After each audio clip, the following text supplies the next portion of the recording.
It's okay, Arnold. There aren't any girls in here. Hi! Your 30 seconds are up, Leo. I'm sitting down. Joe! You're making this up. No, he's not. Did you really know all the weird facts about the facts of life? Or are there still surprises you never heard? For families in 1979, this sitcom's facts shaped how we laughed, learned, and even argued around the TV each week. But what truths were hidden behind that laughter, and why do they still matter now? The facts of life might never have existed if not for a clever bit of television recycling. It all started with Different Strokes, the popular show that introduced us to Arnold and Willis.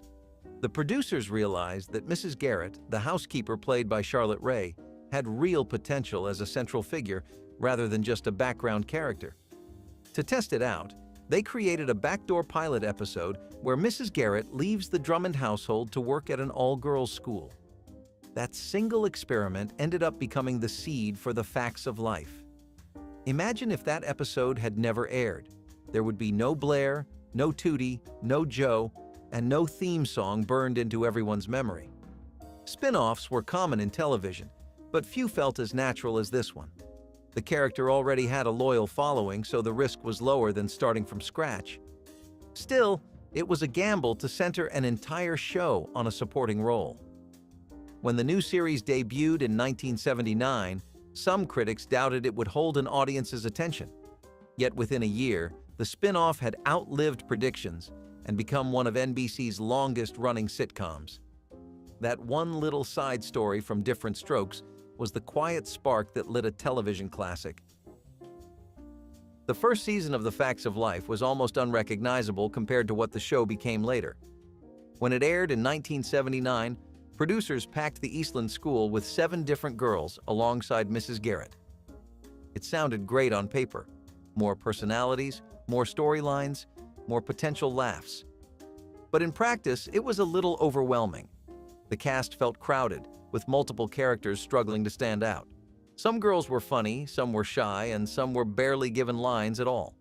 The writers tried to balance everyone's quirks, but audiences had a hard time keeping track of so many new faces at once. Imagine flipping on the television and seeing 7 different students all competing for attention in a 22-minute sitcom. It did not take long for the producers to realize that fewer characters with stronger personalities would work better than a large ensemble. Still, those first few episodes are a fascinating time capsule. You can spot the original mix of students and wonder what might have happened if the producers had decided to keep them all. In a way, the overstuffed first season makes the later changes feel even more dramatic. The show found its rhythm once it trimmed down, but it is worth remembering just how chaotic the beginning really was. By the time season 2 rolled around, the producers had made a tough decision. Most of the original girls had to go. Out of the 7 girls who debuted in 1979, only a handful survived into the second season. Fans sometimes call it the dorm cleanout, because it really did feel like half the cast suddenly vanished. The reasoning was simple. Too many characters meant too many thin storylines. Instead of investing in everyone, the writers decided to focus on the few girls who resonated most with viewers. For the unlucky cast members, it was a harsh lesson about the realities of television. Imagine being told after one season that your character just was not working out. Yet the gamble paid off. The slimmed-down cast allowed Blair, Natalie, and Tootie to shine in ways they never could before. The show went from being a busy dorm comedy to a tighter, more character-driven story. Some fans still remember the original faces and wonder how they would have evolved if given the chance. But in television, tough cuts often keep a series alive. For The Facts of Life, it was exactly the right move at the right time. One of the most surprising names hidden in the early episodes of The Facts of Life is Molly Ringwald. Long before she became famous for 16 Candles and The Breakfast Club, she was just another student at Eastland Academy. In Season 1, Ringwald played a bubbly red-headed girl named Molly, who was part of the larger cast. She had a few lines here and there, but like several of the other students, she never really broke through as a standout character. When the producers trimmed the cast for Season 2, she was among those written out. For Ringwald, it was probably a disappointment at the time, but in hindsight, it worked out just fine. Being cut from The Facts of Life cleared the way for her breakout roles in the 1980s teen movie boom. Still, it is funny to look back and realize that one of the most iconic teen actresses of the decade once walked the halls of Eastland. Today, fans rewatching the first season often get a shock when they suddenly spot a young Molly Ringwald in the background. She may not have lasted long on the show, but she is forever part of its history. Season 2 also introduced one of the most important characters in the entire series, Joe Polniacek. Played by Nancy McKeon, Joe was the tough-talking, motorcycle-riding tomboy who immediately shook things up. Her arrival was not just about adding a new student, it was about giving the show an edge. Up to that point, The Facts of Life had been full of sweet, privileged girls who often felt more like caricatures than real teenagers. Joe's character brought grit and grounded conflict. She challenged Blair's snobbery, called out nonsense when she saw it, and gave the show a spark of energy it had been missing. Audiences loved the dynamic between Joe and Blair, and the chemistry became the backbone of the series for years. Behind the scenes, Nancy McKeon reportedly won the role after impressing producers with her no-nonsense attitude in auditions. It is safe to say she saved the show from cancellation at a critical moment. Without Joe, The Facts of Life might have disappeared after its rocky first season. Instead, it grew stronger, funnier, and more relatable, thanks to one Bronx-born troublemaker who stole the spotlight. Another surprising name tied to The Facts of Life is George Clooney. Long before he became a Hollywood superstar, Clooney took a job as a handyman on the show in the mid-1980s. His character, George Burnett, was hired to help the girls with repairs at Edna's Edibles, the gourmet food shop where the cast worked after leaving Eastland Academy. Clooney's presence gave the show a bit of fresh energy, though his role was never meant to be huge. Still, fans who watched at the time remember him fondly as the young, shaggy-haired helper who always seemed just a little too charming for his own good. Clooney has since joked about his early sitcom work, but The Facts of Life was one of the stepping stones that helped him climb toward stardom. Looking back, it is almost surreal to see one of the world's most famous actors fixing shelves and cracking jokes in a small supporting role. For The Facts of Life, his addition was another reminder of how often the show managed to attract talent before they became household names. If nothing else, George Clooney's time at Eastland is a fun piece of trivia that fans love to bring up. The entire reason The Facts of Life existed at all was because of Charlotte Rae. She had already won over audiences as Mrs. Garrett on Different Strokes, but Rae herself felt the character was being underused. She approached producers and suggested giving Mrs. Garrett her own storyline and more screen time. That bold request turned into the spin-off that became The Facts of Life. It is rare for an actor to ask for a spin-off and actually get it, but Rae's instincts proved correct. Mrs. Garrett was the heart and soul of the new show, offering guidance, warmth, and a steady presence to balance the chaos of the students. Without her, the series would have had no anchor. Rae's decision also highlights just how much creative influence an actor can have when they truly believe in a character. Over the years, she became synonymous with Mrs. Garrett, a role that fans still celebrate decades later. The show may have gone on to focus more on the girls, but it was Charlotte Rae's initiative that set everything in motion. Without her push, the series may never have existed at all. It is hard to imagine anyone other than Lisa Whelchel playing Blair Warner, the wealthy, stylish student who became one of the show's most iconic characters. But early on, producers actually considered recasting her. During test shoots, some executives felt Whelchel's delivery came across as too sharp and unlikable. They worried audiences would not connect with her, or worse, that she would overshadow the other girls in a negative way. Fortunately, they stuck with her, and Whelchel grew into the role perfectly. Blair's mix of vanity, wit, and occasional vulnerability made her endlessly watchable. She became the perfect foil to Joe, and together, the two characters drove much of the show's humor and drama. Looking back, it is wild to think how close the show came to losing one of its central figures before it even began. Whelchel's portrayal became so iconic that fans still quote her lines and remember her as one of television's best rich girl characters. Sometimes the traits producers fear most turn out to be the ones that make a character unforgettable. Blair Warner is proof of that.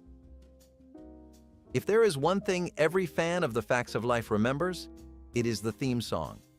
You take the good, you take the bad, you take them both, and there you have the facts of life. Those words became one of the most recognizable openings in television. But what many people do not know is that the theme song was re-recorded several times throughout the show's run. Each version had slight differences, from tempo changes to new vocal performances, reflecting the evolving tone of the series. In its earliest form, the song had a softer, almost folksy vibe. Later seasons featured a more polished, upbeat version that matched the growing confidence of the show itself. Theme songs often become part of a show's identity, and this one was no exception. Fans could sing it word for word, and even today, a few notes are enough to transport viewers back to the 1980s. The multiple recordings show just how carefully producers managed the show's image over time. No matter which version you grew up with, the theme song remains a core part of why The Facts of Life feels so memorable. One of the biggest changes in the series came when the setting shifted from the dorms of Eastland Academy to the cafeteria. After the first season, the producers realized the dorm setup limited story possibilities. By moving the action to the school cafeteria, they gave the girls a central hangout spot where more natural interactions could happen. The cafeteria also allowed for a revolving door of side characters, teachers, and even parents, all of whom could pop in and out of storylines more easily. It was a simple change, but an effective one. Audiences quickly adjusted to seeing Mrs. Garrett as a dietitian supervising the cafeteria instead of a dorm house mother. The new environment created more opportunities for comedy, conflict, and life lessons. It also symbolized the tighter focus on a smaller cast with fewer distractions from side characters. In many ways, the cafeteria became as iconic to The Facts of Life as Central Perk was to Friends years later. It was the hub where stories were told, secrets were spilled, and friendships deepened. Without it, the show might never have found its groove. When people think of The Facts of Life, they often remember the laughs, the friendships, and the lighthearted moments. But the show was also known for something much heavier: its controversial, very special episodes. Like many sitcoms of the 1980s, it sometimes took a break from comedy to tackle serious social issues. Were one of the most shocking topics the show confronted. In one memorable episode, the girls encountered peers experimenting with illegal substances, and the script did not shy away from the dangers. For audiences used to wholesome teenage hijinks, it was a jarring turn. Yet these episodes were important because they showed that sitcoms could address real-world problems instead of pretending they did not exist. Parents and critics often debated whether such heavy themes belonged in a comedy, but the show's creators argued that teenagers watching at home deserved honesty. These episodes gave The Facts of Life a kind of moral backbone, even if not everyone agreed with the approach. They also helped the show stand out in a crowded television landscape, proving it could balance laughter with lessons. It is easy to forget now, but those very special episodes were bold risks for their time. One storyline that truly pushed boundaries was Natalie's decision to lose her virginity. This episode was groundbreaking because it was one of the first American sitcoms to address teen sexual maturity directly. In the early 1980s, this kind of topic was considered off-limits for family television, but The Facts of Life dared to explore it with sensitivity and honesty. Natalie, played by Mindy Cohn, was portrayed as thoughtful and responsible, making a choice that reflected her growth as a young adult. The episode avoided cheap jokes or shock value and instead treated the subject as a serious milestone in her life. Critics praised the show for handling the storyline with maturity, while some parents worried it was too much for young viewers. Either way, it sparked conversations in living rooms across America. For many fans, it was a defining moment that showed the series was not afraid to grow up alongside its characters. The bravery of that episode paved the way for other shows to tackle sensitive themes in the years that followed. Even today, it is remembered as one of the boldest moments in sitcom history. Most sitcoms of the era were filmed in front of a live studio audience, giving viewers at home that classic laugh track energy. But the facts of life did not always follow that formula. While many episodes were taped with an audience, others were filmed without one, creating a different tone entirely. Episodes without the live laughter often felt more intimate, allowing the performances to breathe without the timing pressure of waiting for laughs. This was especially useful when the show dealt with serious storylines where canned laughter would have felt jarring or inappropriate. The decision also highlighted how versatile the series was, able to shift between comedy and drama depending on the needs of the story. Fans could sometimes sense the difference in energy. Episodes without an audience felt quieter, heavier, and more like a drama than a sitcom. It was an unusual choice for the time, since networks worried about losing the comforting rhythm of audience laughter. But for the facts of life, the experiment paid off by giving it a distinctive style. It proved that even in the middle of America's laugh track era, a sitcom could break the rules and still succeed. Despite shaky beginnings and low ratings in its first year, The Facts of Life went on to become one of NBC's longest-running sitcoms of the 1980s. It lasted 9 full seasons, a rare achievement for a show that started with such uncertainty. Most series that stumble in the first season are quickly canceled, but The Facts of Life defied the odds. Through cast changes, format shifts, and a constant balancing act between comedy and drama, the show slowly built a loyal fan base. Viewers connected with the characters as they grew from schoolgirls into young women, facing relatable challenges along the way. By the time it wrapped in 1988, it had aired over 200 episodes, cementing its place in television history. For NBC, the show became a steady performer during a decade of fierce competition. The long run also proved that sitcoms centered on female friendships could thrive, paving the way for future series with similar themes. Looking back, 9 seasons is a testament to how much the show resonated, despite its rocky start.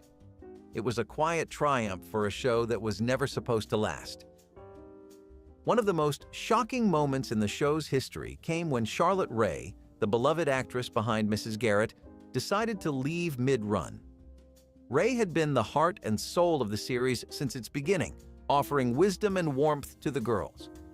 Her departure left fans stunned and worried about whether the show could survive without her. To fill the void, producers brought in Cloris Leachman as Beverly Ann, Mrs. Garrett's sister.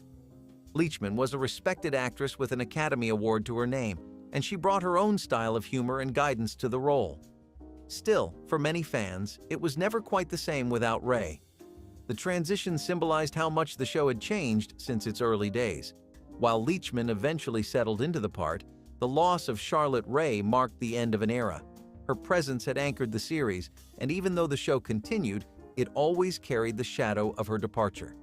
It was a reminder that television is as much about the actors as the characters they play. Behind the scenes, the friendships among the cast members were very real. Lisa Whelchel, Mindy Cohn, Kim Fields, and Nancy McKeon often described the set as feeling like a second family. Growing up together on camera created bonds that lasted long after the show ended. They celebrated birthdays, supported each other through personal struggles, and leaned on one another during long shooting days. Unlike some casts where rivalries and drama dominate, the Facts of Life cast seemed to genuinely care for each other. This real-life closeness showed up on screen, where their chemistry felt authentic and unforced. Fans could sense that the friendships they were watching were rooted in something real. Decades later, the actresses have spoken fondly about their time together, calling it one of the most important experiences of their lives. The genuine bond between the girls was one of the secret ingredients that kept the show so enduring. It was not just acting, it was friendship captured on film. If you watch the series closely, you will notice that the sets never stayed exactly the same for long. The Eastland School interiors, in particular, were remodeled multiple times over the years. Part of this was due to budget changes, and part of it was about keeping the visuals fresh. Audiences might not consciously notice every detail, but new backdrops and furniture gave the show a sense of progression.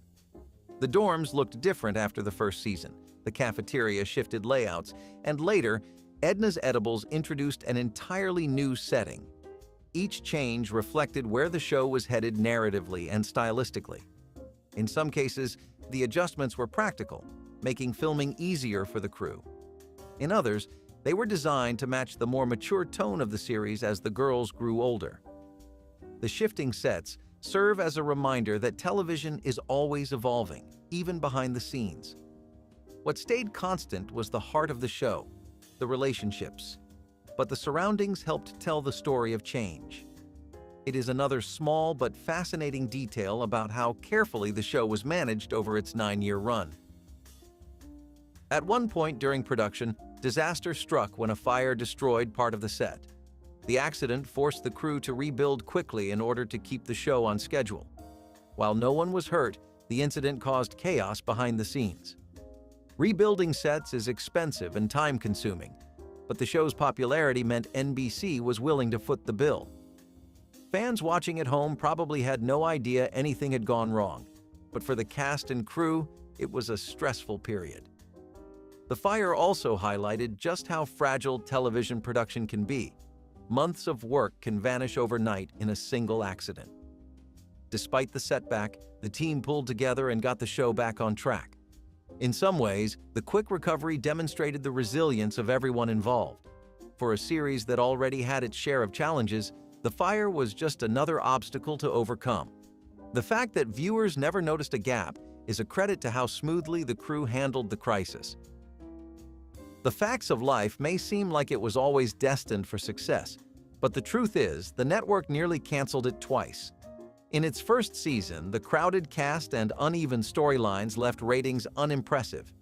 Executives debated pulling the plug, but instead chose to retool the show by cutting characters and focusing on a smaller core group. That decision saved the series. Later, in the middle of its run, ratings dipped again, and once more, cancellation loomed. But by then, the show had developed a strong fan base, and NBC gave it another chance. Both times the gamble worked, and the show bounced back stronger. These near-death experiences are part of what makes its 9-season run so remarkable. It is easy to assume long-running series never face danger, but The Facts of Life survived by the thinnest of margins. Without those second chances, it could have been forgotten after just a year or two. Instead, it became a television staple of the 1980s. While The Facts of Life was a solid hit in America, its success overseas was even more surprising. The show found unexpected popularity in countries like France and the Philippines, where audiences connected with the themes of friendship and growing up. Cultural details may have been American, but the struggles of the characters were universal. International viewers loved seeing the girls navigate school, family, and personal challenges in ways that felt familiar despite the distance. The theme song was even translated and performed in other languages, helping the series gain traction abroad. In some regions, reruns continued long after the show ended in the United States. The global success proved that The Facts of Life was not just an American story, but a universal one. It demonstrated the power of television to cross borders and connect people with shared experiences of adolescence and growing up. For a sitcom that started as a small spin-off, becoming an international hit was one of its most unexpected achievements. In 1987, The Facts of Life decided to try something bold: send the girls overseas. The result was The Facts of Life Down Under, a made-for-television movie filmed in Australia. The idea was not only to give fans a fresh storyline, but also to test whether the show could expand its international appeal. By this point, the series had already found fans in other countries, and NBC saw an opportunity to build on that success. The movie had all the hallmarks of a classic spin-off attempt: new settings, new supporting characters, and just enough drama to keep viewers hooked. The girls found themselves involved in adventures ranging from mistaken identities to run-ins with jewel thieves, all against the backdrop of Sydney's iconic landmarks. It was lighter and more adventurous than the usual episodes, almost like a mix between a sitcom and a travel film. For the cast, it was a chance to step outside the familiar Eastland and Edna's Edibles sets and bring their characters into a global context. Fans were thrilled to see Blair, Joe, Natalie, and Tootie in such exotic situations, though critics debated whether the movie was more gimmick than substance. In the end, The Facts of Life Down Under did not launch a new series, but it did prove that the characters had worldwide appeal. It remains one of the show's most unusual chapters, remembered fondly for its charm and for showing the girls in a completely different light. Like many successful television shows of its era, The Facts of Life quickly moved beyond the screen and into the world of merchandise. In the 1980s, this was a sure sign that a program had truly broken into pop culture. Fans could find Eastland Academy lunchboxes, dolls modeled after the main characters, and even t-shirts featuring the iconic theme song lyrics. The merchandise was not as massive as what you would see from shows like The A-Team or Transformers, but it still carved out a special niche. Children carried Blair or Joe dolls to school, while teenagers proudly wore shirts that declared their love for the show. For collectors today, these items are nostalgic treasures, often fetching surprisingly high prices online. The merchandise also helped cement the idea that the show was not just entertainment, but part of everyday life. It gave fans something tangible to hold on to, a way to carry a little piece of Eastland Academy into their own routines. In a pre-digital era, when streaming and DVDs did not exist, this kind of memorabilia was often the only way to feel connected to a favorite show outside its broadcast slot. The fact that The Facts of Life inspired such products proves just how deeply it resonated with audiences. The merchandise may have been a minor fad at the time, but today, it is an important part of the show's legacy, capturing the enthusiasm of an entire generation. What set The Facts of Life apart from many other sitcoms was its willingness to address real issues faced by teenagers. Rather than sticking strictly to lighthearted comedy, the writers leaned into storylines that reflected genuine struggles of the era. Eating disorders, body image, peer pressure, shoplifting, and even racism were all subjects tackled during its 9 seasons. This approach gave the show a depth that went beyond simple jokes, allowing viewers to see themselves in the characters' challenges. Natalie's insecurities about her weight, Tootie's confrontations with racism, and Blair's privileged perspective clashing with Joe's working-class background all served as mirrors of society. For many teenagers watching at home, these episodes offered comfort by showing they were not alone. Parents often praised the show for sparking conversations around the dinner table, even if some critics felt sitcoms should not wade into serious territory. The writers struck a delicate balance, weaving life lessons into stories without turning every episode into a lecture. That balance helped explain why the series endured for so long. It was entertaining while still being meaningful. In many ways, The Facts of Life anticipated the issue-driven television that would later define shows in the 1990s and 2000s. By blending comedy with authenticity, it created a template for what a teen-focused sitcom could be. Its willingness to face uncomfortable truths remains one of its most lasting contributions to television.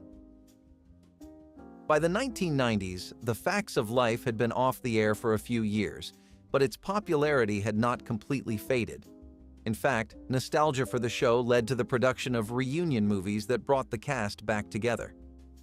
The first was The Facts of Life Reunion, which aired in 2001, reuniting fans with Blair, Joe, Natalie, and Tootie as grown women navigating adult life. For many viewers, it was like catching up with old friends after years apart. The movie leaned heavily on nostalgia, reminding audiences of the bond that had kept the characters close through the years. Seeing the actresses reprise their roles brought back waves of memories for fans who had grown up with the show in the 1980s. Another television movie, The Facts of Life Goes to Paris, also played into the idea of expanding the girls' world beyond the walls of Eastland, though it had been produced earlier, during the original run. The 1990s and early 2000s reunion efforts underscored just how enduring the show's legacy had become. Even after its final episode, audiences still craved updates on the characters' lives. These movies proved that The Facts of Life was not just a sitcom of its time, but a story people wanted to revisit again and again. For the cast, it was also a chance to reflect on how much the show had shaped their careers and their personal identities. The reunion projects reinforced the timelessness of the show's message. Friendship endures no matter how much life changes. The series finale of The Facts of Life, which aired in 1988, took an unusual and poignant approach for a sitcom. It jumped ahead in time. Instead of ending with the girls still stuck in their familiar routines, the writers showed them stepping into adulthood. Blair considered taking over Eastland Academy, Jo planned her future career, Natalie faced big life choices, and Tootie looked ahead to opportunities beyond the safe walls of the group's world. This narrative leap was rare for sitcoms of the era, which usually ended with a simple farewell or a last round of jokes. By showing the characters moving into adulthood, the finale gave fans closure while still leaving room for imagination. Viewers could see that the girls they had watched for nearly a decade were no longer just students. They were women ready to face the real world. The episode carried a bittersweet tone, celebrating growth while acknowledging change. For audiences who had essentially grown up alongside the characters, the ending felt both personal and emotional. It was a reminder that life never stays in one place, and that saying goodbye is part of moving forward. Decades later, the finale is still remembered as one of the most heartfelt closings in sitcom history. It gave fans not just an ending, but a sense of continuation, as if the characters' stories carried on even after the cameras stopped rolling. That final jump into the future remains a powerful statement about the passage of time. And if these weird facts brought back memories or taught you something new, drop your own favorite fact of life in the comments. Give this video a like to keep the memories alive, and subscribe so you never miss another deep dive into television history.